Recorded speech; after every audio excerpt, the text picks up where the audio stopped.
Fellowship. Since 2001, the Thomas J. Watson Fellowship Program has selected 14 Rhodes students to participate in their life-affirming program, and five selectees are here with us today.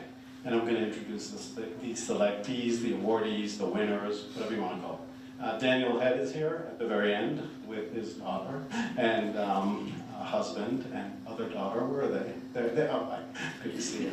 And Daniel graduated in the year 2004 with a degree in economics and international business. And his project was called From Messenger to Masochist, Cultural Motivations of Marathon Runners. Next to Anthony is Tyler Harvey, who graduated 17 months ago with a degree in urban studies. And Tyler's project was Embodied Poverty, Experiences and Voices of the Poor, Sick, and Surviving. And Lara Johnson, I just can't see. Lara Johnson is next, who graduated 2 years ago with a degree in art. And her project was called A Geek About Geeks. And I looked at that and I said, there has to be an R in there, right? But no, there isn't. It's the Watson. A Geek About Geeks, an international exploration of geek identity and culture. And next to Laura, we have Anthony Siracusa, who graduated in 2009 with a degree in economics, and with a degree in history, sorry about that. And Anthony's project was called People Using Pedal Power, right? Global Bicycling Communities. And Sarah Bacot is next, and Sarah graduated 5 years ago with a degree in history and gender and sexuality studies. And Sarah's project is called Out of Closets into the Streets, Exploring Queer Identity Through Community Organizations and Pride Parades. Okay. Welcome back to Rhodes. It's great to see you all here. And before I make a few comments, I'd like to, in addition to greeting the panelists, I'd like to offer thanks to all the faculty who have participated in this program over the years. Kathleen Doyle is here. She's our founding Watson officer here at the college. And other people who have been involved. Robert Sachs is our current Watson Liaison Officer. He's here too. Judith Haas is here, who is also the Watson Liaison Officer for many years. Jeff Jackson and Michael Drum also helped out at various times. So I'd like to thank all those people as well, especially the ones who are here today.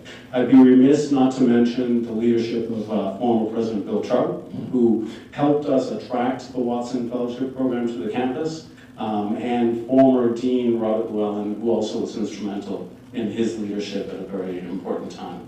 Okay? So thanks to all those people as well. I'm going to ask each panelist to speak for about 5 minutes or so about how the Watson changed your life. How can you do that in 5 minutes, right? But we'll take it from there. Before that, I'd like to give a 45-minute speech, 4 to 5 minute speech on the year of 1968. Let me just say a few things about 1968. The Beatles released Revolution. On that year, it seemed that we all wanted to change the world. It was the year that the children of Thomas J. and Jeanette Watson founded the program that bears their name. They created a program whose central goal was to offer graduating students a year, quote, to experience a particular interest, test their aspirations and abilities, view their lives in American society in greater perspective, and concomitantly develop a more informed sense of global concern, end of quote. That's off their webpage. But 1968 wasn't a great year for everyone. Let's be honest about that. There was the Tet Offensive. That's what started the year in 1968 in Vietnam. The United States population realized in that year that a civil war in Vietnam couldn't be won by us and couldn't be managed by the United States. We started to realize that, I think, in 1968 with the Tet Offensive. The Reverend Martin Luther King was killed in this city on August 4th. 4 days prior to that epic tragedy, the Lyndon Johnson government essentially collapsed in Washington when the president announced that he would not seek a second full term for the presidency. Then Senator Robert F. Kennedy, candidate for the presidency, was gunned down in Los Angeles. And that same summer, students protested in cities around the world, including in Paris, Sao Paulo, Mexico City, and Prague, where peaceful student protesters were crushed by a Soviet regime. The 1968 Democratic National Convention turned into a melee in the streets of Chicago. Hundreds of students were massacred in Mexico City on October 2nd, a date which irrevocably changed that nation.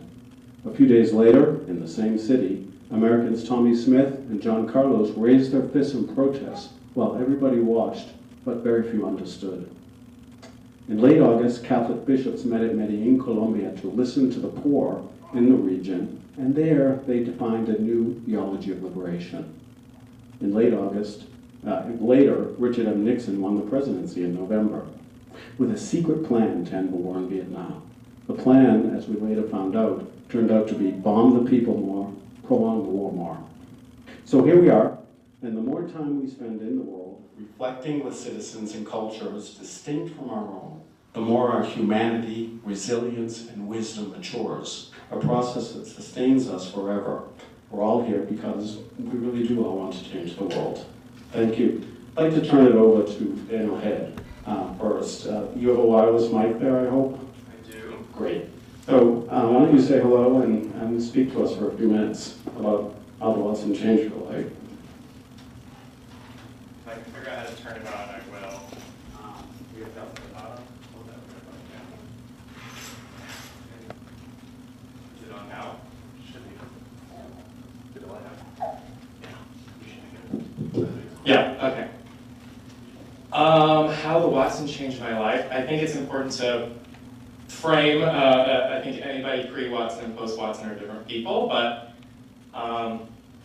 for me, I would say in November of 2003, I started my Watson in 2004. I think in the same week, I accepted a job offer from Ernst & Young Memphis to become an accountant, and committed to do a year of accounting grad school at Rhodes. I also submitted my Watson application and had my interview. And I think let's see, and then in February the decisions were made. It was not a hard decision to call Ernst & Young and decline the job offer, even though the job market was very bad. And I thought, well, I should probably take this nice accountant job and stay in Memphis. That's the responsible thing to do. But I think looking back, if I had done that, I think my life would have been completely different. Luckily, the Watson gave me a year to explore myself, the world, and coming out of the Watson, and I can talk more and answer questions about what I did over those 12 months. Actually, before I came out of the Watson, I think 6 months in is when I actually picked the phone and called Ernst & Young and said, I'm not going to be matriculating into the accountant program in Memphis next fall. And instead, I didn't know what I was going to do, but I did know that that was not going to be a life that I was happy with.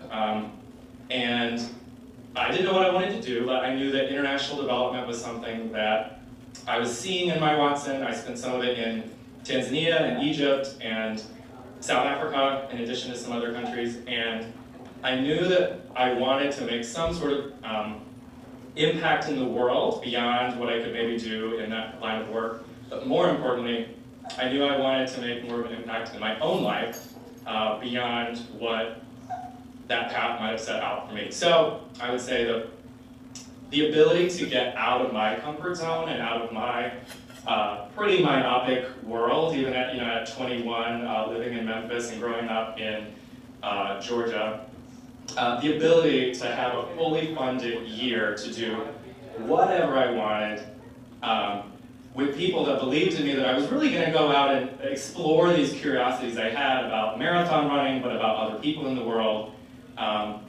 with no debts. And I don't mean monetary debts, but I didn't have to give them a paper that I might have resented writing. I didn't have to turn over research that I might not have enjoyed collecting. The product was me, and so I think as my Watson year developed and I began spending less time, I still ran a lot of marathons and I talked to a lot of marathon runners, but less time turning those into articles and things, which I had planned to do a lot of, and spent more time focusing on me and what I wanted out of life, that's to me, and that was about halfway through my Watson when I kind of stopped treating it as a research project and more as a self-change project. That was kind of, I think, the pivoting moment that then led me to not pursue that career path I had chosen, and instead to come back, and I moved to DC without a job. Landing in DC without any resources or networks or anything was exactly what the Watson had taught me to do. Just drop me in a place and I can figure myself out. And I was able to figure myself out, land eventually a career in international development, which is what I wanted to do, and become the person I wanted to become. Thank you very much. I appreciate it. I think we could either go just in order or in order of graduation. Well, let's just go in order. Tell us how the Watson changed your life. Thank you very much. Yeah. Hi everyone. Can you all hear me? Perfect. So yeah, for me, I just got back to the US a little under 3 months ago. So I don't think I've realized fully how the Watson has changed my life, and I think in the next couple of years, in the next decade, it is going to change my life, and I'll come to realize in new and different ways. But to start out with, I will say that I learned a lot about myself, others, and my relationship to other people. When you're in a new space and all alone, you don't really know what you're doing day to day a lot of the time. You kind of have to figure that out, and you create that path for yourself. You really do become your own best friend in ways that you have never been before leaving, or at least for me. And so walking away from it now, I think I'm a lot more confident in my own abilities, just because I've been in so many different spaces and I figured out things that I did not know that I could figure out. There were situations that arose and I had to be quick on my feet just to figure out travel logistics or how I was going to advance my project, my day-to-day life forward. And I had to operate in different ways that I had not done before. So I'm more confident now, moving ahead in life and growing as a young adult, that I'll figure things out. I still am not 100% confident what I'm doing with my life, but I know whatever it brings that I'll be fine because of the Watson. Yeah, and then so I guess that's most of what I have to say, that I'm still figuring out how it's going to change my life. Yeah, that pretty much sums it up for me. I can talk more about what I did, because I think That'll be great. yeah, I know more about what I did since I just got done doing it. So my project was focused on understanding the role of poverty and its effect on the body and how people understand themselves, their communities, and their position in the world. So a lot of my day-to-day changed, but it was a lot of working with organizations and in the healthcare system and talking to people in what we typically label as poor spaces and getting their views on how they see themselves, how they understand their living conditions, what they make of poverty, and how they think that it has shaped not only their body in a physical sense, but also their meaning-making processes and how they view themselves. And one very practical way that the Watson is still kind of feeding into my daily life is that I'm extremely interested in questions of health equity and public health. So a lot of my Watson year was spent talking to people on the ground, and I've taken those narratives that I learned so much from, and I'm applying them to, I'm back in a classroom setting now, but applying it to my field in a way that I would not have been. My understanding of public health now is so informative based off these experiences that if I had not done the Watson, I would view public health completely different. And I think that I would view the world completely different for specifically my academic field. Thank you very much, Tom. Appreciate it. Laura, how are you? Hi. Okay. So how did the Watson change my life? Well, so before the Watson, I had never really left the U.S. My grandma took me to Jamaica once, but it could have been Florida for all intents and purposes. So it was like a huge culture emotion, shock, all of it. So yeah, when I got on that plane to leave the US for a year, it was like a very big emotional moment for like my whole family and for me, because it was like the first time somebody in my family had really left the unit. But over the course of the year, I went to 7 different countries, saw like crazy things that I've never seen before in my life, you know, that whole shindig. And then at the end, I kind of realized how small my world was before that. Because like you, like my plan, if I didn't get a Watson, was to stay in Memphis, which is, I love this city, but you know, stay in the state I lived in my whole life, work some kind of job, work in the communities that I was already established in, so continuing to do things I was already successful in, not really challenge myself that much. But after the Watson, I kind of had a couple of different come to Jesus moments where I just realized, oh wow, the way I think about the world, the way I've seen the world in my life is just so much smaller than I thought it was. So coming back, I'm a year out now. It's been a tough year. It's been a year of like having to just kind of completely reorient yourself to this new worldview that I have, that the world is much bigger than I thought it was, and that I'm small, but I can still like have a big influence in that world. So in the last year I've been to Chicago. I'm involved in the filmmaking scene there, the Chicago comedy scene there, working as a receptionist. It's great. But in the last year, it's been a lot of change, of moving to new cities and trying new things, which I think I would have been much more scared to do if I hadn't done the Watson. I walked into Chicago, didn't have a plan at all, slept in a friend's utility closet for a couple months before working at the Lego store. So a lot of just going out there, doing something, figuring it out, like worrying about all of that later, which I don't think I would have done without the Watson.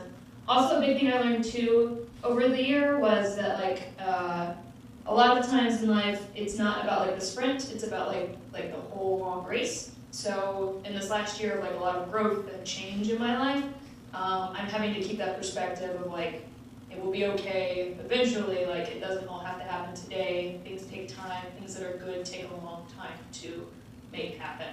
So I'm figuring it out, but it's gonna be great.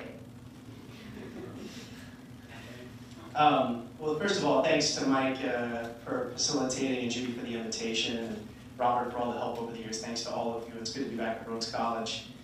It's going to be 10 years next year since I went on the Watson, which makes me feel old, so I don't know how it makes you feel, but it's fun.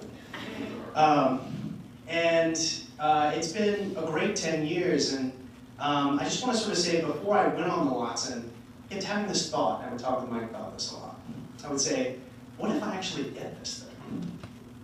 It just seems so terrifying to me to actually do it. And like others now, I'm considering a lot of different things, but I knew that the Watson was exactly what I needed to do precisely because I had that feeling. I knew that it would stretch me and pull me beyond my own conceptions of who I was.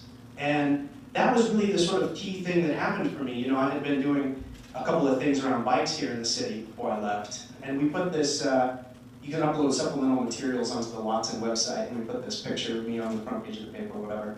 And so Cleveland Johnson comes to town, he's interviewing me about the Watson, and he says, you know, you've done all this great stuff in Memphis, like, isn't it gonna really suck when you leave? And I was like, well, it might, but I need to know who I am apart from this place, apart from the work I've done. So while other people have sort of reflected on their career paths and where it's taken them, for me, the Watson was a deeply personal experience in that way. I felt that I knew myself through the prism of this city and through work and through this college. But to see myself, you know, in China, you know, alone, to meet a Watson fellow in the Netherlands who said, oh, you're scared of going to China? That's really why you should go, right? You know, I tore cartilage in my hip in the middle of my Watson journey, and I was doing a bicycle Watson, so what am I going to do now? You know, you figure it out. And so there were these moments where I was stretched and pushed and discovered a sort of inner resiliency that others have pointed to. And really discovered new things about myself that would have otherwise been impossible.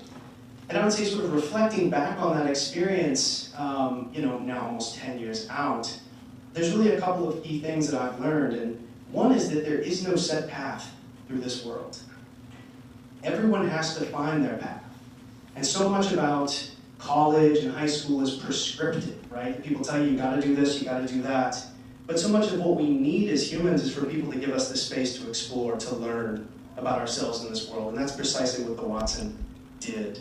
And so I work with students a lot now, and that's something that I feel like I can give to them, is that permission to do things differently, to think differently about yourself, and to think differently about the world. And the other thing is something that's been alluded to earlier, which is patience. You know, this is the word that I would put on it. It's none of this gets figured out in a day or a year, or 6 months or 5 years. You know, we are, all of us, works in progress. And when you're sitting in an airport, right, you're having to renegotiate. In my case, I was supposed to go to Mexico. 2 U.S. diplomats are killed. Okay, well, what did the next 3 months of my life look like? Right, you have to have the patience with yourself and sort of a plan that's unfolding, right, to really say, well, maybe this is the space I need to move into, the space I went back to Denmark. And so I don't know that I'm a particularly patient person now, but I think about it more. I think about how impatient I can be, and I think back to those moments on the Watson and the ways in which it pushed me, right, to give myself time, to give others time, to sort of see things unfolding in a much longer process. And so, you know, again, being almost 10 years out, those are just some of the key things. Thank you. Sarah. Hi. So I don't want to repeat what has already been said by, and really much better than I can say it, by everyone else. So I guess the Watson most obviously changed me in my physical appearance. I think when I left, I was just stepping into a gender presentation that made me feel comfortable. And by the time I came back, I was there. And I mean, it wasn't, right? That's the fun thing about it, is I can always be shifting and changing. But I felt comfortable being myself in a way that I hadn't when I left. You know, again, my project was on queer community, and so I got to spend an entire year hanging out with queer people, and that was so powerful and restorative and affirming and amazing. And so it's no shock to me that I came back feeling much better about myself as a queer person, both in terms of, you know, my sexuality, but also in terms of the way that I carry myself in the world. And that was an incredible gift that I hadn't anticipated. And it's still, you know, a daily gift when I wake up and I'm able to put on clothes and carry myself comfortably. In a way, for the first, you know, 22 years of my life, I just wasn't there. I think also, I'm not a particularly flexible person, schedule-wise, or in any other way. I like to plan.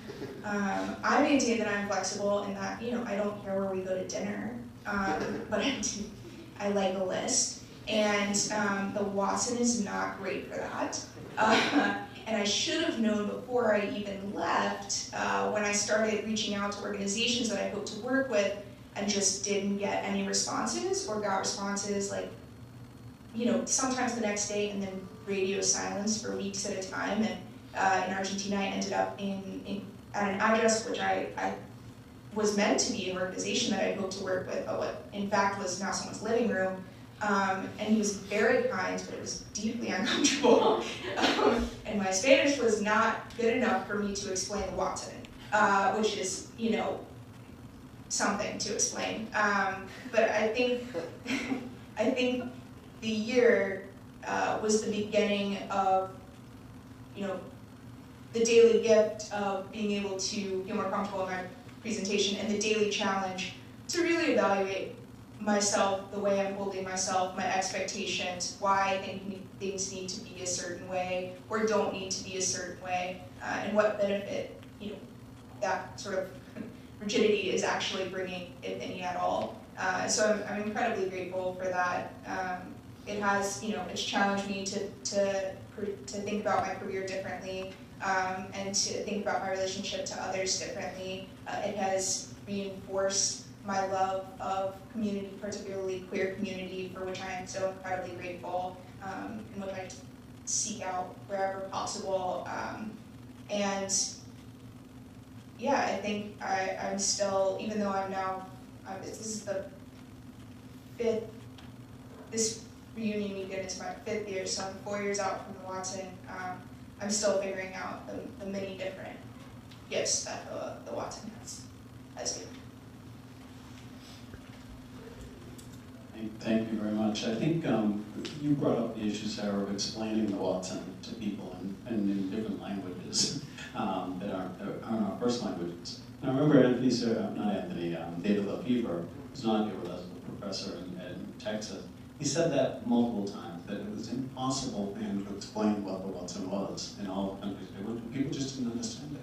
So somebody's giving you $25,000 at the time to just do what? He'd say, well, it's hard to explain, but box, and hang out. I'm like, oh, great. Wouldn't that be nice if we had that here?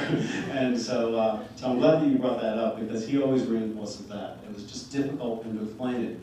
And it made him realize how fortunate he was to have won one of these, have this opportunity, just by the fact that nobody in the world in any language could understand what it was they were doing. So my next question, we'll do one more round of questions, then we'll open it up. How do you help us, right, to explain the Watson to our students, right? We're doing a great job, but we can always do better, right? And my theory is that we should have 30 to 50, and this is not a criticism of anybody here, but we should have 30 or 50 students applying for this every year, right? So why is it that that's not happening? And I'm not sure that anybody knows the answer to that. What can we do as faculty or to help students better prepare or better understand the Watson? We'll start with you. I think if you don't have the internal drive and desire when you see a flyer about this to do it, then you probably don't want to apply, because you're probably not the type of person that is going to come out of this on the other side with the answers we just gave. So in that sense, we might differ on this, but I think Rhodes College is better suited to have 4 people who are gung-ho. They read the flyer and the website, and I don't know about you guys, but I pored over the website for probably 400 hours too long, because I wanted to read about everybody's project. I wanted to get inspiration, and when I looked at the website, I don't know, I haven't looked at it in 10 years, but when I looked at it then, I thought, if I could do this, I would give it anything. And I think that's the type of applicant you need to be in order to be able to go through the interview process. If you're just like, I don't know, like maybe, but I'm also applying for, grad school, and I might take that even if I'm offered both, or, I'm doing a lot of different things. I'm just putting this in the hopper as a backup plan. It's not right. It's not right. And I think most people approach many postgraduate things like that, in terms of, I've been told I need to have plan A, B, and C, and so I'm going to create 3 plans. And I would say the other kind of marketing ploy that the Watson has going for it, I don't know if it's being drilled enough, is this is not something you do to pad your resume. It is not something you do to come out on the other end to get a job. And it's not something you do to help other people. This is pretty much the only thing I've ever heard of that, and this is why it's so incomprehensible when people try to describe it, when we try to describe it, or when we're trying to tell you, who here is actual a current student that could apply for this in the next 2 or 3 years? Okay, so they're going. So I think it's the half room I can't see. Yeah, when you are looking at this, this is something that I think, and I remember people kept,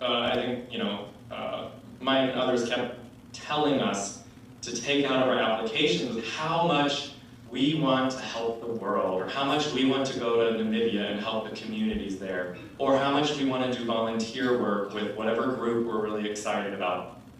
This is, the reason it's hard to actually conceptualize is probably at your 20-year-old life or whatever. Most of the last 10 years, people have been saying, you need to do things that either help yourself get into something like college or grad school, or you need to do something that's really helping other people. So this is kind of the opposite of something like Teach for America, which is fantastic, or even Peace Corps, which is fantastic. That's going to help you, and actually those two are bad examples because those are also amazing ways to discover yourself. But those do ask for something kind of that you need to show up at a school or you need to show up at a site. This is something that it's just, you have to have the impetus, you have to have the internal desire for something that is completely self-serving. And I think for a lot of the people that Watson is marketed to are people who are not self-serving people. And so you have to kind of force yourself to take a full year to look internally in your relationship to the world and other people. And I think that's a hard sell sometimes. So I think I'll answer the last half of that question, but others can take the first half. What was the first half of the question? The question was, how can you, based on the experiences that you've been through, we haven't been on Watson, so I think, how can you help us, right, to communicate what Watson is to students better, or to communicate directly to students here, or college juniors sitting in a classroom right now, what Watson is?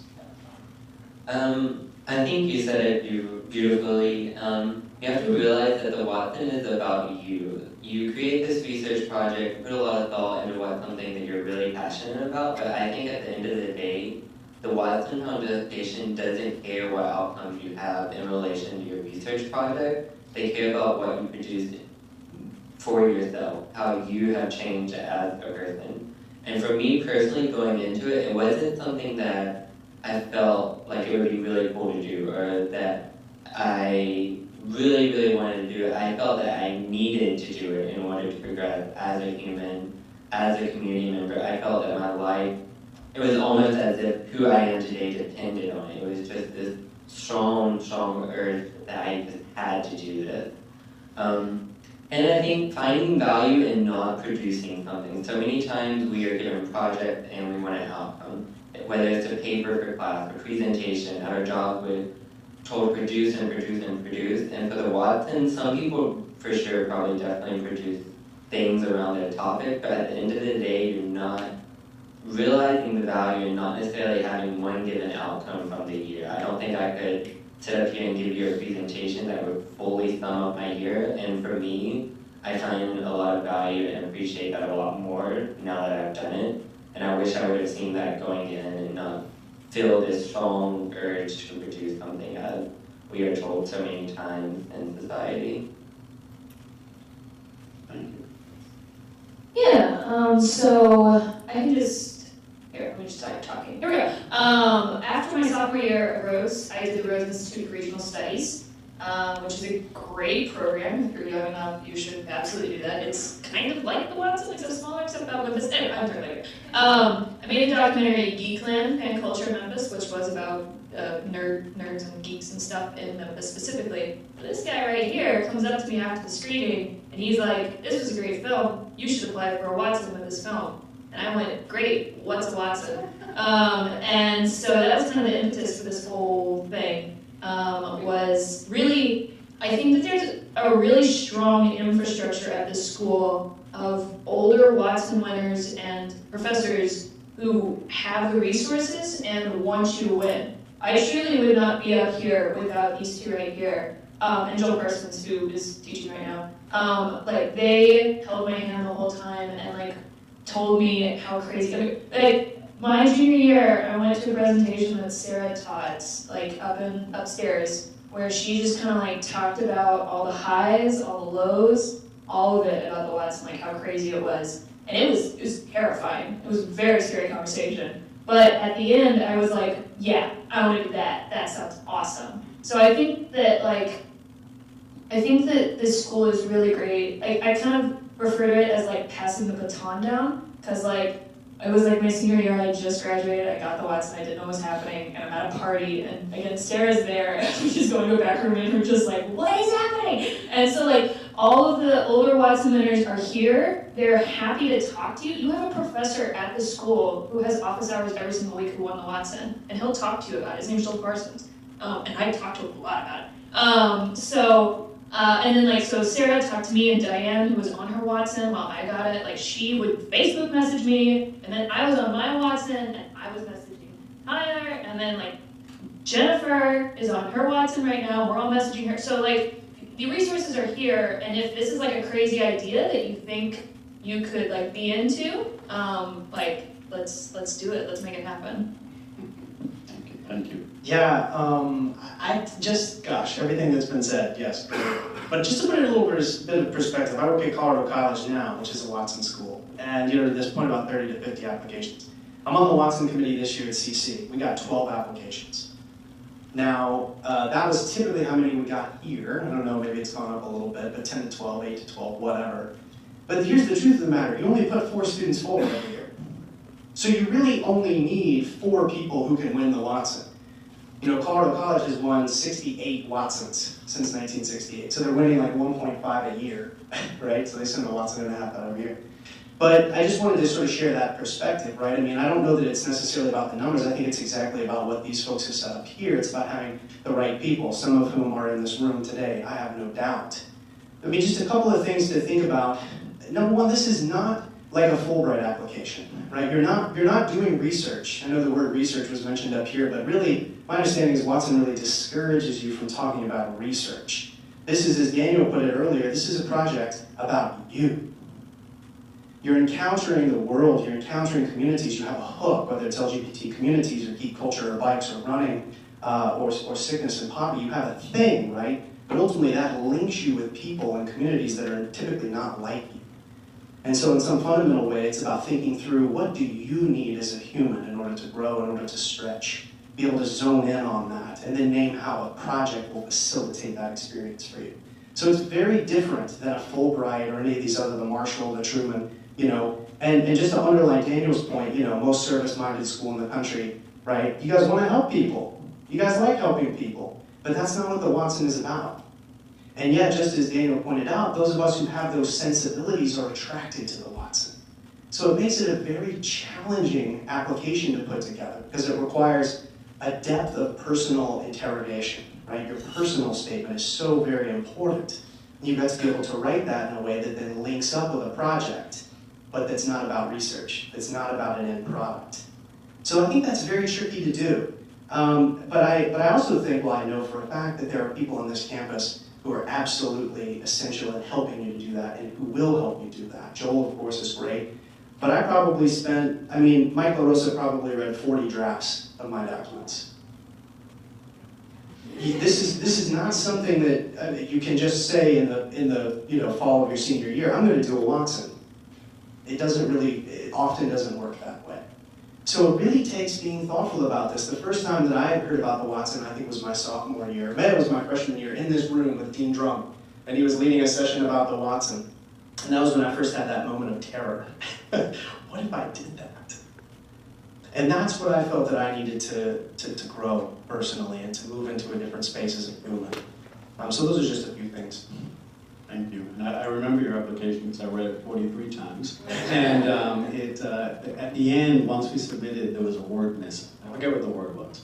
And Anthony, I'm going to reveal some things. He said, I couldn't sleep when I read it. I'm like, Anthony, it's okay. It's one word. It's not a big deal. Not a death sentence. But you thoroughly put those papers together. It makes a difference. Sometimes you have to do that, right? If students read their papers 43 times before they handed it in to me, that would be terrible. I wouldn't really want that. But sometimes you really have to obsess on something. You have to. And the Watson application process is a good word. It's not a big deal. So I will just say that my first draft was terrible. Terrible is a good word to use. And my later drafts were also, they needed some work. Professor Sachs, we talked about this the other day. There was one draft, and this is how he gives feedback, all caps bolded, just like a lot of questions about why I was doing what I was doing. They were good questions, and then I didn't do that anymore, and I changed my application. But the whole thing about this and explaining what the Watson is, I think, is that I don't think that I had ever before been given permission to do exactly what I wanted for a year. That is not a thing that you get to do. Especially, I could honestly tell people that I just wanted to go be in spaces where people were intentionally creating community and demonstrating and protesting and being together, and that was enough. It's a strange mindset to shift into from I need to achieve X, Y, Z, and I need to have an agenda for the next few years, and this is how I'm gonna get from A to B. And what the Watson is permission to not do that, and instead to say, what do you want, and who are you? And getting your, the Watson sounded amazing to me, but that didn't mean that I was suddenly able to articulate in any way why it sounded amazing, or to freely say what it is I wanted to do.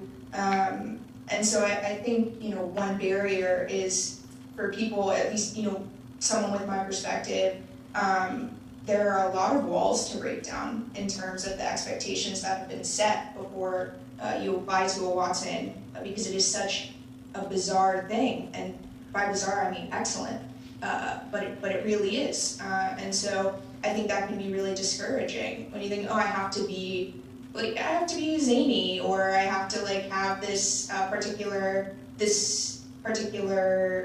skill, or the ability to be really flexible, whatever. And if I don't have any of those things, I probably won't get a Watson. Well, that's not, I think being able to say, no, I can be who I am, that's the whole point of this, is really important and takes some work. Thank you very much. It's terrific. I'd like to see if the audience, anybody in the audience has some questions. We have a few minutes to take some questions. Does no one wants to hear these? I can give another speech if you want me to do that. Question? Anybody? Yes, Peter. I don't know if there's enough time for everybody to do this, but could we hear a little bit about a best day somewhere? Or that's probably an impossible thing, but a day that sticks out that we can sort of just describe, give us a flavor of what it was like. You got it. All right, I'll just start. So when I went to Melbourne, Australia, I had decided that I was going to ride my bike around New Zealand. And I had this idea that I could roll the bike onto a boat in Australia and then take a boat to New Zealand. Well, it turns out that New Zealand is very far away from Australia. And so I ended up deciding to go on a bike tour in Tasmania, which is the southernmost state in Australia. And you can reach that by boat. So I rolled my bike onto the Spirit of Tasmania, and I joined 8 other Australians. And we started riding around. And we went on the western coast of Tasmania, which is a lot of old mining towns that are ghost towns now. And it's they call it the Western Explorer, this road, because it's an unsealed road, and there's 200 miles basically where there's no services. So we were drinking out of rivers and camping all the time, and patience wears thin when you're with a group, and there were some challenges. But I will never forget, when we got through the Western Explorer, we got to the westernmost city in Tasmania called Strahan. And there's these rocks kind of arrayed on the coast, and they call it Hell's Gate, because they used to bring in prisoners to the penal colony of Tasmania through here, and ships would just routinely crash on these rocks.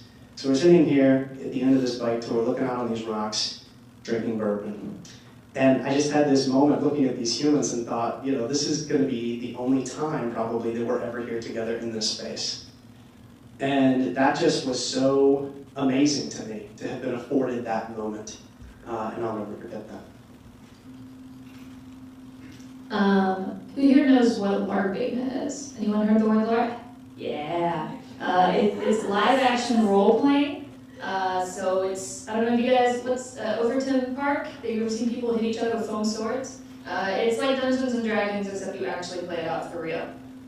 So it's huge in Norway, or in the Scandinavian countries. And in there, it's even a more intense form of role-playing, where you become characters other than yourself. Which, as a nerd and as a comedic performer, that's a huge opportunity for me to be able to put on a new role and a new identity. So one of the things I got to do on my Watson was I went to a castle in Poland, and for 4 days I did a Harry Potter LARP, where I was a student at, well, it wasn't actually Harry Potter because Warner Brothers and J.K. Rowling said copyright, get it. But it was like a student wizard, we all get it. So I was a student at school. I was a second year. I wore a cloak. It's so big. I'm sorry. Okay. But I went to potions classes, and I auditioned for their fireball team. I tried out for their fireball team, and it's just the nerdiest thing you can think of. It's pretty out there. And everybody there was 10,000% into it and 10,000% committed. And so it was just like 150 like nerds just hanging out in a castle for a weekend. And it was like, I can't even tell you the rush of like getting to actually live inside these worlds I've been obsessed with since I was a child. Like it's an experience that I would never get to have outside of the Watson. So that was definitely a feat.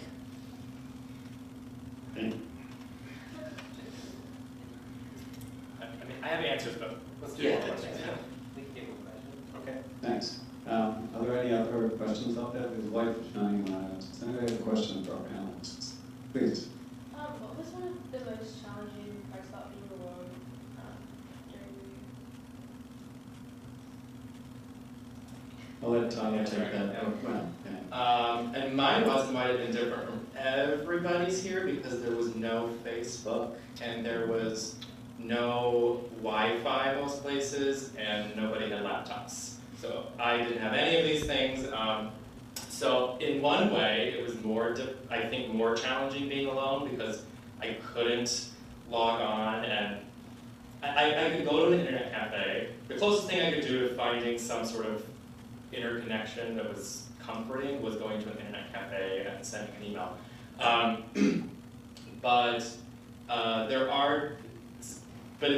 the flip side, I was forced to meet people who were around me all the time and not go back to that kind of like soft, the comforting world. So the times where I found it really challenging to be on my own were the ones, not when, there were times when it was just challenging to land in Cairo and not know anybody, but the comforting is there are people around, so there's always people to meet. I would say the flip side was when you just wanted some sort of like come to talk to your friend or a family member, and I think now that's probably easier, but I think being just alone in your own space, you have to be comfortable with,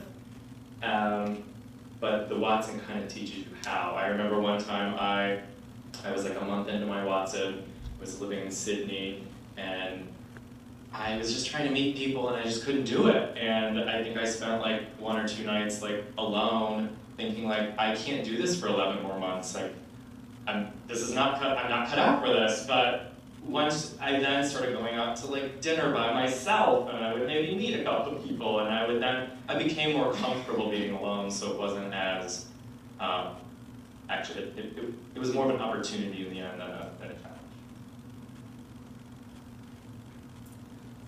challenge. For myself, I definitely think at the beginning it was a lot harder to be alone. I actually remember my first dinner alone. And I think it's the first time I ever had a dinner alone, and everyone else in this restaurant in Guatemala was sitting with someone, and I was sitting all by myself eating dinner. And it was one of the strangest, most isolating feelings I've ever felt. And I ate so quickly and like ran out of the restaurant I've never been. But so you kind of get used to it, and for me, it was really hard because I would get upset at myself when I was feeling lonely or down because I had been afforded such a great opportunity. I mean, you're traveling the world on someone else's dime. Like, how could you possibly be upset right now, Tyler? So that was really hard to kind of forgive myself and say, okay, those feelings are normal, and all right. And I just got to a point by the end where I really valued it, and I still actually really enjoyed going, even now that I'm back. I try to make an effort to eat out alone more often than before I left. Sarah? Sure. So I think, there are the obvious times when it's super hard to be alone, like when you're really sick. It's terrible. It's terrible because there's no one to take care of you, and especially if you've just gotten to a city or a country and you don't have anyone. There's nothing like being deliriously sick with a really high fever and being like, I'm not sure I know where a doctor is or who to ask about how to get to one. I went through a breakup when I was on the Watson. That was terrible. And being alone halfway around the world from my family and the people who would normally be there for me at that time, it was incredibly difficult. But, you know, to echo a lot of what's been said, I think for me the most difficult times were, you know, as Tyler said, you're traveling the world, someone else is paying for it, you get to pursue your like passion, it's ridiculous. And for the first month or so I was gone, I had been corresponding with an organization and they stopped responding to me. And I just sort of, I was like, okay, you know what, I'm just gonna show up at their office. So I showed up at their office and they were like, yeah, come back in like 2 to 3 weeks. And I was like, two to 3 weeks? And then I spent a lot of time beating myself up because I wasn't doing more. Okay, what does that actually mean? But that's the sort of, you know, the same barrier to applying to a Watson in the first place, which is that you are supposed to have a plan, you're supposed to do the following things, you're not taking full advantage of this if you're not every day accomplishing something. My friend Lisa, who was a Watson in my year as well, put it best, I think, when she said there were just times when I wanted to break up with myself. Like, I'm tired of this, like, I can't deal with myself anymore. And that was really difficult, and I still, you know, have a lot of those, the self-doubt that is able to creep to the top when you don't have anyone else there to challenge it is really powerful. And that's, you know, still something that you deal with in the day-to-day, but when Judy asked the question about a favorite day, a lot of the things that came to my mind were times I spent alone, time I spent doing exactly what I wanted to be doing, and what a gift it was to be able to eat dinner alone somewhere where the food is freaking excellent, and you know, you're never gonna go back there, and to just read a book and drink a beer and be by yourself, and be okay in the world. So in the end it balanced out, but there were a lot of times when I was like, I just physically, medically need someone else to be here right now, and also emotionally, it would be super great if I weren't by myself. Well, it is, I just want to thank you all very much for being here. We're at the 4 o'clock hour, and I promise to keep this to an hour.